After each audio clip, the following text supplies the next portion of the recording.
A esta hora damos la bienvenida aquí en forma presencial al ingeniero Mario Vasco, experto tributario.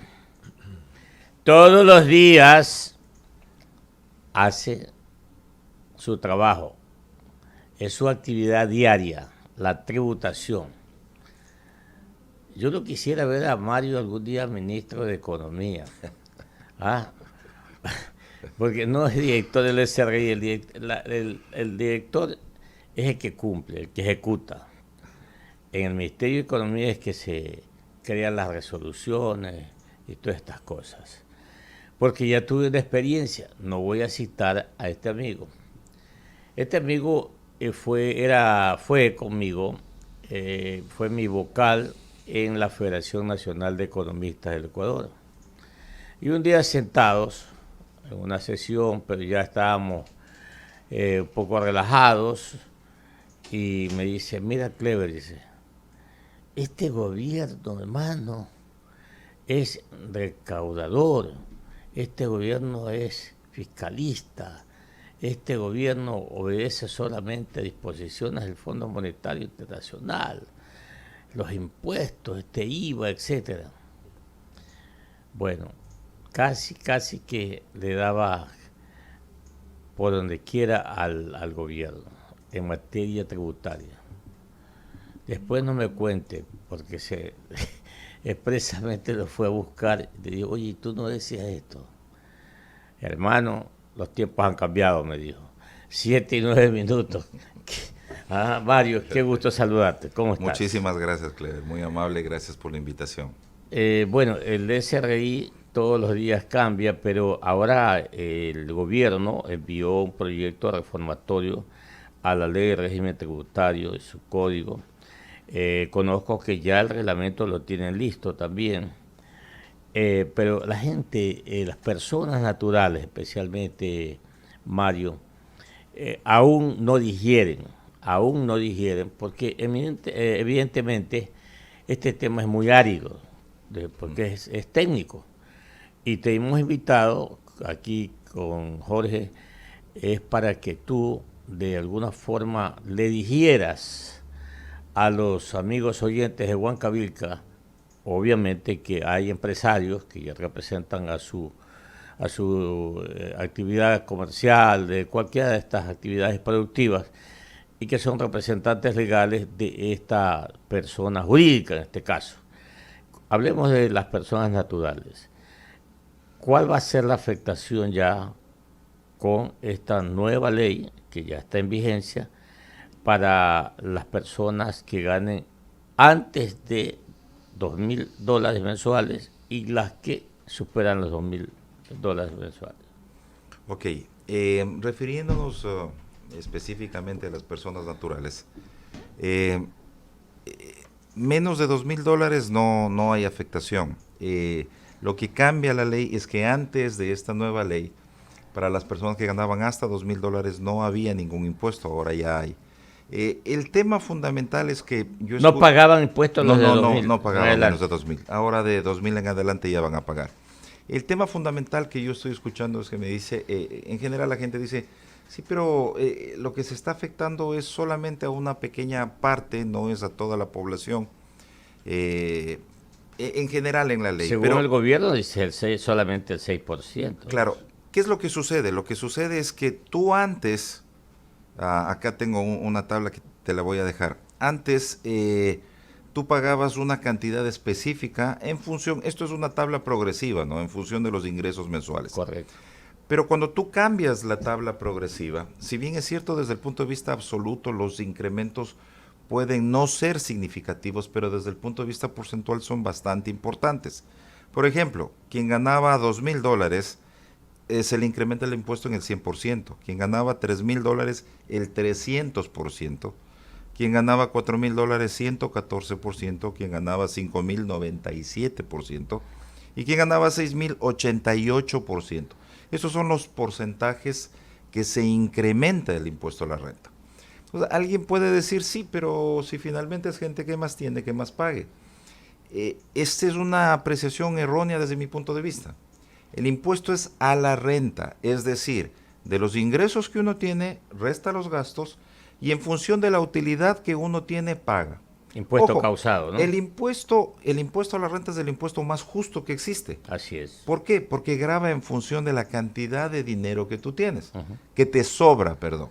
Ingresos menos gastos. Alguien puede ganar menos, pero tener una utilidad mayor en proporción a esa utilidad paga. Cuando tú cambias del impuesto a la renta por un impuesto al ingreso, se vuelve tremendamente injusto. Un padre de familia con 5 hijos no va a gastar lo mismo que alguien que no tiene hijos. No le puedo gravar a una persona sobre el ingreso. No, el ingreso para nada es exactamente igual a lo que es la utilidad. Entonces, lamentablemente, uno de los puntos malos de este impuesto, de esta ley, es que introduce 2 nuevos tipos de impuestos. ¿Ya? El primero al patrimonio, que tampoco tiene nada que ver con la renta, y el segundo al ingreso, que no tiene nada que ver con la renta. El impuesto a la renta, como yo decía, es del más justo. El patrimonio, se elimina el impuesto a las herencias, que es un punto positivo. ¿Por qué se elimina el impuesto a las herencias? Pues mira, yo trabajé toda mi vida. Ajá. Y el patrimonio que yo tengo ya pagó impuestos y eso lo quiero transferir a mis herederos. ¿Por qué se crea entonces la contribución especial sobre el patrimonio? Si es exactamente lo mismo. Si yo ya tributé por el patrimonio que tengo, ¿por qué ahora tengo que volver a tributar? Entonces, son unas incoherencias desde el punto de vista técnico. Creo que evidentemente hay unos puntos positivos de la Sí. ley. Antes de que vayas con lo positivo, solo para beneficio de los oyentes. Cuando tú dices, a ver, el que gana $2,000 a partir de esta ley, se le incrementa el 100%.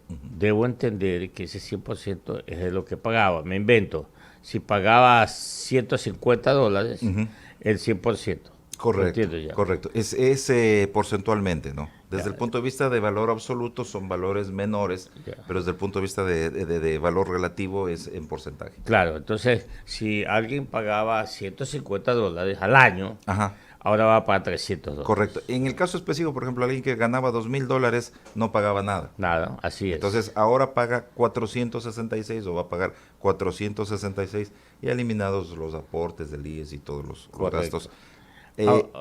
Ahora, háblame de, porque ya tú lo citaste, el impuesto a la renta es el más justo y creo que coincidimos todos en eso.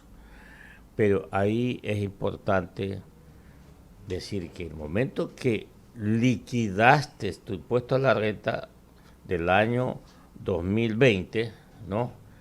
Tú tuviste una ayuda con las denominadas deducciones. Ujú.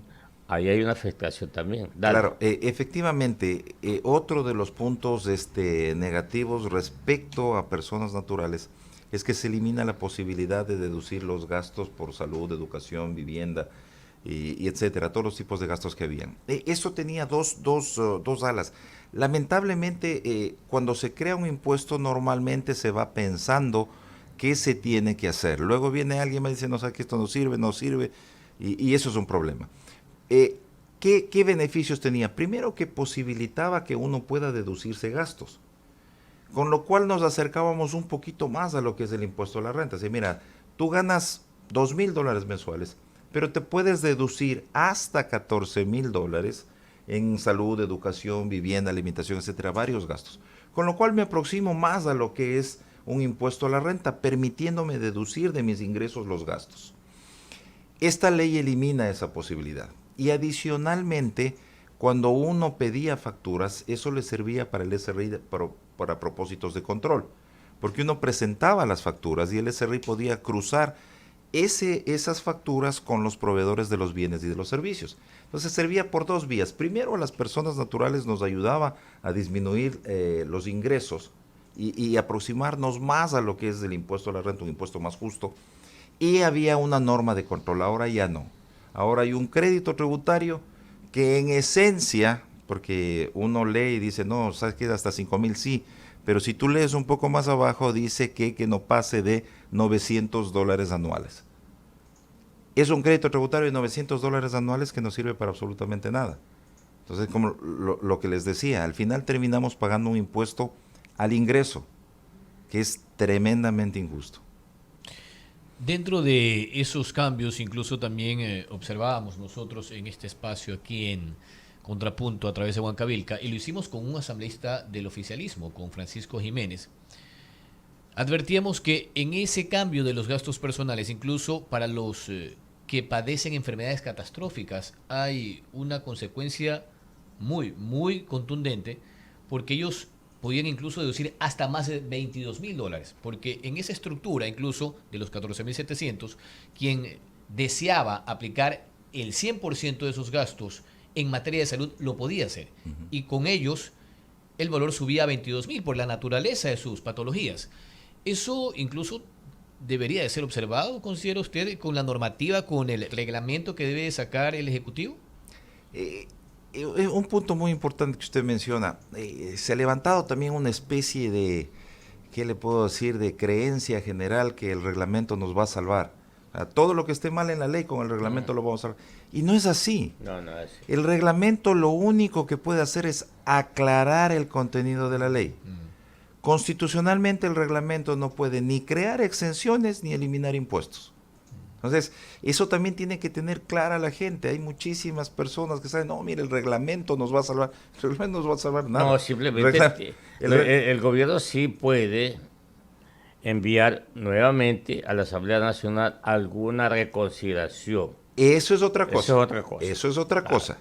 El reglamento por sí solo, la única función es ampliar o aclarar el contenido de la ley. Aclarar. Sí, mira, si aquí decía que es lo que mencionábamos, si la ley dice que es 5,000, sí, pero recuerda que ahí está el limitante, por tanto es hasta 900, y no sé, el reglamento puede decir, y vamos a aceptar, no sé, una factura, pero hasta 900. El reglamento, por ejemplo, no puede decir, esos 900 vamos a ampliarle a 1,000, a 3,000, a 4,000. Entonces, lo que usted menciona es totalmente cierto. Si desde el punto de vista de necesidad social hay gente que requiere una mayor ayuda, ¿se debe considerar? Claro que se debe considerar. El reglamento no lo puede hacer. Pero sí se puede hacer una nueva ley o una ley aclaratoria o una ley que mejore muchísimos aspectos negativos que tiene esta ley. Eso sí se puede hacer. Eso me parece que es una oportunidad dentro de este tema, ¿no? de esta ley. Porque un poquito discutir esta ley que ahí está, lo podemos discutir, seguro. Pero desde el punto de vista práctico no va a cambiar nada, sí, no va a cambiar nada. Pero sí hay la posibilidad de discutir, establecer qué problemas tiene esta ley y hacer un borrador para que se mejore mediante una nueva ley. Eso sí se puede hacer y eso sí está en potestad del Ejecutivo. Estamos con el ingeniero Mario Vázquez, experto tributario. Analizamos esta nueva estructura tributaria que ya está en vigencia en el país. Y usted señalaba lo de los puntos a favor.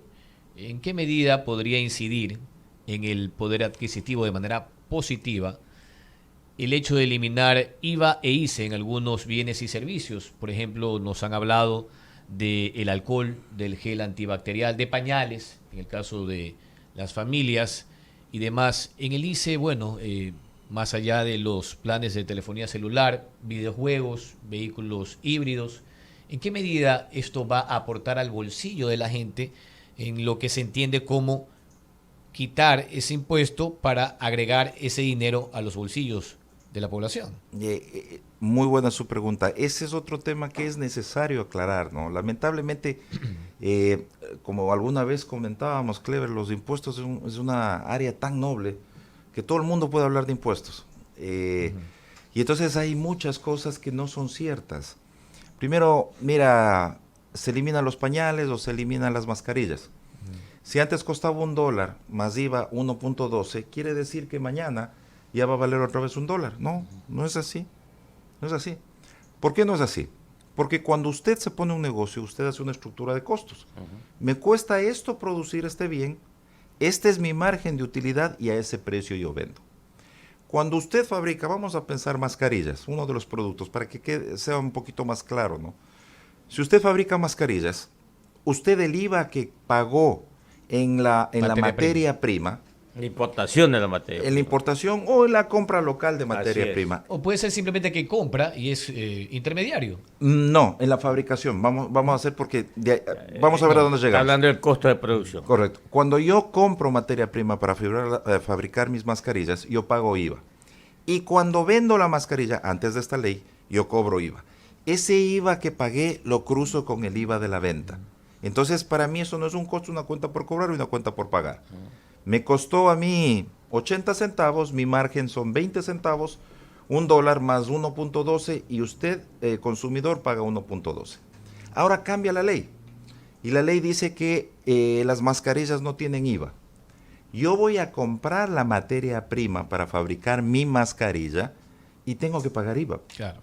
Pero cuando yo voy a vender mi mascarilla no tiene IVA. Entonces ese IVA que yo pagué se convierte en costo de producción. Que va a ser Entonces endosado igual. ya no me cuesta 80, me cuesta 85, 88. A eso le pongo mi margen de utilidad y ese es el precio de lo que vendo. Entonces antes yo vendía a 1 más 12, ahora tengo que vender a 1.8, 1.7, dependerá mi composición de costos. Entonces mañana la gente dice, no, mira qué fabuloso, ya no vas a pagar el IVA. Sí, pero no te va igual a costar lo mismo. Probablemente bajes 2 o 3 puntos. ¿Por qué es más importante este efecto aún? Lo que mencionábamos, yo fabrico mascarillas y vendo. Resulta que usted importa mascarillas. Cuando usted va a importar la mascarilla, con esta nueva ley tiene 0% de IVA. Y cuando le vende, 0. Entonces, aquel que importa la mascarilla no tiene el costo del IVA y aquel que fabrica sí. Entonces, usted lo que está haciendo a los fabricantes, a los que generan más trabajo, aumentándoles el costo de producción. Cuando lo que se quiso hacer es bajar el costo, debieron haber bajado también la materia prima para producir el bien que hoy tiene tarifa cero. Esos son principios básicos de tributación. Pero cuando se hace una norma políticamente, no, ponle 0% para que sea más vendible la ley. No es así. Si vamos a poner 0%, también tienes que poner 0% en los costos de producción. Si no puedes terminar una industria, imagínese que haya solo una industria que fabrique mascarillas de industria nacional y haya muchísimos productos chinos que hay. Le saca de mercado a la industria nacional porque usted le está aumentando los costos de producción. Eso, por ejemplo, son uno de los temas que hay que tomar en cuenta para una reforma de este tipo de cosas. Así es. Esa es una oportunidad para que el gobierno reconozca que hay ciertos errores y mediante una ley nueva pueda cambiar algunos temas. Por ejemplo, me parece que es básico y fundamental. Si alguien técnicamente conocedor de esto hubiese puesto 0% también al IVA, este momento sí bajaba 12% a todos los productos y las industrias estaban en la misma capacidad de competencia. 7 de la mañana, 26 minutos en Ecuador continental, dialogando aquí en Huancavelica 830M con el señor ingeniero Mario Vascones, experto tributario. Y para el ICE, ¿es la misma situación o no? No, el ICE no se compensa, el ICE es un impuesto final. Ese sí me parece que es un punto positivo, por ejemplo, eliminar en telecomunicaciones del ICE. Es absurdo que la telecomunicación sea un consumo especial, es una necesidad. Ese me parece que es la canasta básica. Correcto, ese me parece que es un aspecto bastante positivo. El problema de esto es que cada que el Estado necesita dinero, se olvida de qué es lo correcto, qué es lo justo. Eso es lo que tú mencionabas, no, los impuestos son así. Y ahora, no, pero ha cambiado, no ha cambiado nada. La telecomunicación nunca es un consumo especial. Pero cuando el Estado necesita dinero, grabemos a la telecomunicación. Oye, a propósito de los licores con el ICE. Hay una modificación respecto al grado de alcohol. Ahí sí ya depende de la composición de cada licor. Ya. Bueno, entonces, ahora sí, que el señor licenciado Jorge Escobar Mendieta ganase $6,000. Bien lo ha dicho, ganase, que no lo es. Ganase, por Muy eso. bien, economista, gracias. Ya, $6,000 mensuales y pagaba impuesto a la renta, vamos a inventarnos, pagaba. 5.705. Eso pagaba. Pagaba. Ajá. Y ahora el 80%. Ahora va a pagar 88, 10.699. El ahora doble. va a pagar El 10,000. El doble, El papá.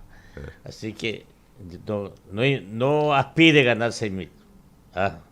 Así es, ahí está la tabla clarita. Claro. Bueno, eso ha quedado claro. Ahora, para las personas naturales, ¿cómo afecta esta ley reformada, mi estimado Mario? Ya, hay unos efectos ocultos que la gente no lo ve. Porque, perdóname, no es que se supone, no se supone, es real. Las empresas generan empleo, Correcto. ¿ya? Entonces, en un país como el nuestro, con nuestra economía, que está queriendo respirar, porque no es que está ya en una situación boyante ni cosa por el estilo. Entonces, la teoría económica dice, no hay que tocar impuestos, lo contrario, hay que bajar impuestos cuando una economía está Golpeada. depresiva. Y acá como que se está haciendo lo contrario. Dale. Sí, mira, el tema se ha centrado muchísimo en esto, pero hay un montón de temas adicionales. Por ejemplo, algo que no se está tocando mucho, el famoso 2% de la microempresa, un absurdo total. Total, como al pequeño empresario, aquel que está tratando de salir adelante, tú le pones un impuesto a la renta. Más del 60% de la microempresa perdió el año anterior. Pero eso no es importante para propósitos tributarios. Igual tienes que pagar por el ingreso. Entonces, todo el mundo pidió que se elimine el 2% porque era algo lógico. De hecho, y fue normal. ofrecimiento en campaña electoral. Bueno, se lo eliminó, pero se creó otro sistema. Ese es el Para quienes tema. ganen a partir de $20,000 al año, hay una tasa de $60 y hay una tabla progresiva muy similar a la que hemos expuesto para las personas naturales. Así es, hasta $300,000 que son los microempresarios. Ujú. Resulta que esa tabla va desde el 1 hasta el 2%. Así es. O sea, llegamos exactamente a lo mismo. Y va sobre los ingresos. Entonces, ¿cuál es el problema? Cuando dicen, no, ¿sabes qué? Estamos atacando solo un porcentaje pequeño de la población. No, estás atacando al 100% de los microempresarios. A diferencia de, claro, eliminaste el 2%, sí, pero creaste el RIMPE, que el RIMPE es un sistema, eliminaron el RIS, eliminaron el 2% y crearon un solo sistema. En lugar de que sea ahora el 2%, va desde el 1 al 2. O sea, igual un microempresario que no genere utilidad, que necesita liquidez, que necesita ayudas para poder progresar, porque a lo que nosotros nos va a sacar no son las ayudas estatales, no son los préstamos, nos va a sacar el trabajo. Necesitamos generar empleo y para generar empleo necesitamos bajar los costos de producción. Es absurdo generar o crear más impuestos en una economía en recuperación. No hay ingresos. No podemos, en lugar de tratar de ser más eficientes recaudando, hemos tomado el camino fácil, que es crear nuevos impuestos. Si el impuesto a la renta no da, subámosle la tasa. Si igual nos falta, creemos el impuesto al patrimonio. Si igual falta, creemos una contribución especial. Las contribuciones especiales vienen, hay un terremoto, está bien, hay una causa razonable. Viene la pandemia, ok, apoyemos, no hay ningún problema. De hecho, falta todavía una Falta contribución. todavía una cuota a pagar de la contribución de la pandemia y ahora hay que pagar otra contribución especial. 2 más ahora, ¿no? Claro, entonces, ¿qué es lo que sucede? Pagas 25% de impuesto a la renta, pagas 15% de participación laboral, pagas la contribución del año anterior, pagas la contribución de este año, es más o menos del 60%. Si tú llevas un negocio legalmente, formalmente, el 60% de tus ingresos se los lleva el Estado. ¿Qué negocio aguanta así? A lo mejor aceptamos esos impuestos, pero si tuviéramos buenos servicios, por ejemplo, de salud, de educación, vial, qué sé yo, tantos, pero eso es lo que no tenemos y por eso nos duele muchísimo tener que pagar esos impuestos. Mira, a mí me parece que hay unos temas que los venimos conversando desde hace tiempo, pero que están ahí, ¿no? La CEPAL hace un estudio y llega a determinar que el 6.4% del total del PIB se va en evasión fiscal. El PIB del Ecuador son 1.000 millones, o sea que estamos hablando, 100.000 millones, perdón, estamos hablando que 6.400 millones se ven en evasión, 4.000 en impuesto a la renta y 2.000 en IVA. Si de esos 6.400 tú recuperases El 20% apenas, ni siquiera seamos muy optimistas, del 20%. No necesitarías crear todos estos impuestos. Así es. Entonces, ¿de dónde vendría el dinero? De los evasores. Pero ¿qué estamos haciendo ahora? Ahora, además, otro tema. En el 2015 hubo amnistía tributaria. En el 2018 también, y ahora en el 2021 con esta ley. No es amnistía, sino condonación de intereses y mora a cuenta de que haya un arbitraje. En esencia, otra vez vamos a perdonar a quienes no paguen. Como yo escribí en un artículo hace tiempo, periódicamente se hacen amnistías en el país. ¿Qué quiere decir? Quiere decir que si tú tienes deudas grandes, tranquilo, no pagues. Ya llegará la amnistía. Eso, cada 3 años hay amnistía en este país. Sí, claro. Entonces, ¿qué es lo que sucedía? En el 2015 las cuentas por cobrar de la administración tributaria eran 4,000 millones. En el 2018 eran 3,000 millones. ¿Qué quiere decir? Quiere decir que no hay una buena gestión de cobro de la administración. Y en lugar de mejorar la administración en la gestión de cobro, creas una nueva amnistía. O sea, el SRI dice, mira, yo realmente no soy bueno para cobrar, las cifras están ahí, pero con una amnistía sí puedo cobrar. Y Mario, pero también hay que observar, ¿no? Es el mismo número de contribuyentes o los mismos contribuyentes que son los que pagamos. ¿Y los demás qué? Ese es el punto importante, el punto en cuestión.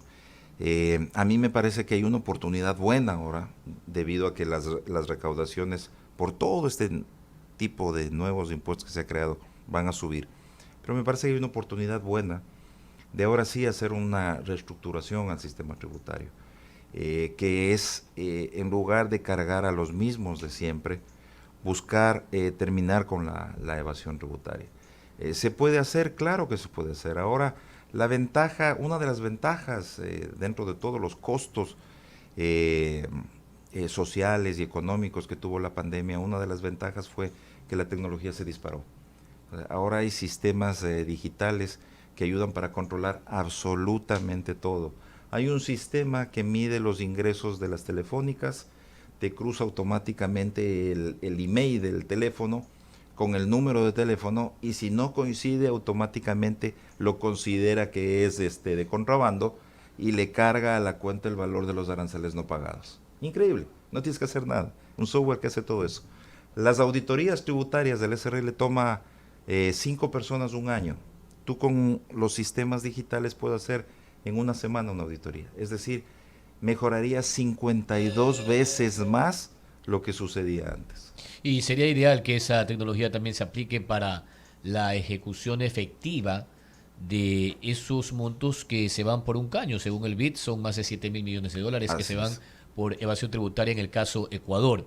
En fin, esperamos pues que así como se han aplicado nuevas tasas para el pago de impuestos, se empiecen a apretar las tuercas con la tecnología y todo lo que está a la mano hoy en el siglo de la digitalidad, a fin de que empecemos a tener no solamente una gestión efectiva de cobro, sino una compensación de esos tributos, como decía el economista, en los servicios públicos, porque ya ve usted lo que pasa en hospitales, no solamente del Ministerio de Salud, sino del mismo IES, en donde los afiliados y los jubilados técnicamente tienen que mendigar por un servicio luego de haber aportado toda su vida con el tema del IES. Son las 7:36, el ingeniero Mario Vázquez, experto tributario, está aquí en Contrapunto. Sí, para terminar este fructífero diálogo con Mario Vázquez, para beneficio de los oyentes de Huancavilca 830M, ya que nos quede claro, el reglamento no cambia absolutamente nada en la ley, nada. Lo que hace es reafirmar, aclarar. Esa es la función del reglamento. Especificar en el aclarar el contenido de la ley. Esa es la función constitucional del reglamento. Y cualquier modificación tiene que ir por la vía de la Asamblea Nacional a pedido del Ejecutivo. Claro, el Ejecutivo tiene que plantear una nueva ley, una ley que modifique alguno de estos aspectos que hemos mencionado. Claro, especialmente lo que decía en enfermedades catastróficas programas anteriores, y se lo planteábamos al señor Jiménez, Así al es. doctor Francisco Jiménez, legislador, porque ahí hay un error craso, ¿no? Sí, claro, lo que pasa es que el cambio es integral a la estructura de los deducibles. Nunca hubo una salvedad o una excepción en este tipo de enfermedades. Así es. A mí la sensación un poquito que me da cuando veo tantos temas con tantos impuestos, me parece que un poquito la idea fue enviar a la asamblea para un poquito negociar, ¿no? Pero creo que salió en exceso. Sí, Mario, qué gusto verte, ¿ah? Como Gracias, siempre, agradeciéndote por esta gentileza, incluso que hayas venido a los estudios. Y como siempre, pues, en el SRI o en materia de impuestos, todos los días hay una modificación. Así es. Ajá. Así es Ah, verdad. No te cansas, yo te pregunto. No, cada que me entrevistas yo te digo, seguramente después de 6 meses nos veremos. Sí. Ya han pasado algunos años. Un fuerte abrazo, mi querido Mario. Gusto Gracias, de verte. Cleo. ¿Ah? Muy Que amable. te vaya muy bien. Muchísimas gracias, muy amable. Siempre.